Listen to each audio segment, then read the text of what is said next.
No takže byť a či nebyť. No povedz, ale ešte predtým, než odpovieš, sám seba sa spýtaj. Ktorá je biela, ktorá čierna, kedy je deň a kedy noc, kde je ráj, kde je peklo, ako je dobre, ako zle, prečo áno, prečo nie, čo je začiatok, čo koniec, to som ja, to si ty, ja teraz pýtam sa, byť či nebyť, byť či nebyť, nekonečná dilema.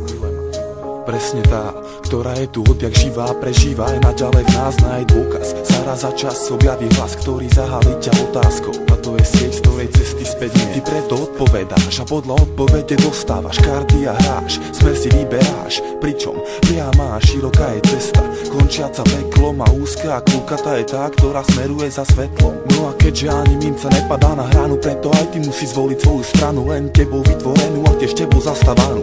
Pretože každý z nás sám si je tu súdu zdrojcom, života tvorcom a myšlienok vládcom.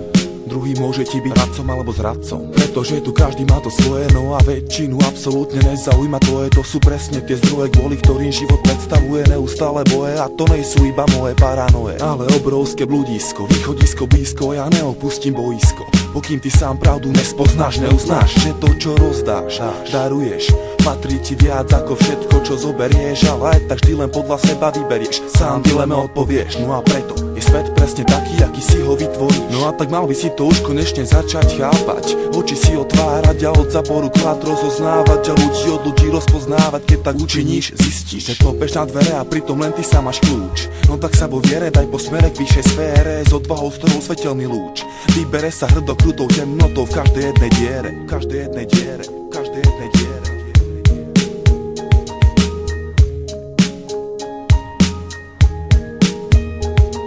Ľudská myseľ ako to miesto nekonečných súbojov, opačných pólov, protikladov. Niekedy pod nadvládou kladov, ale pravdou je častá a nadradenou záponu človek ale dostal ten dar. Aj ty si dostal ten dar a rozhoduješ na základe vlastného výberu, svojho vlastného výberu.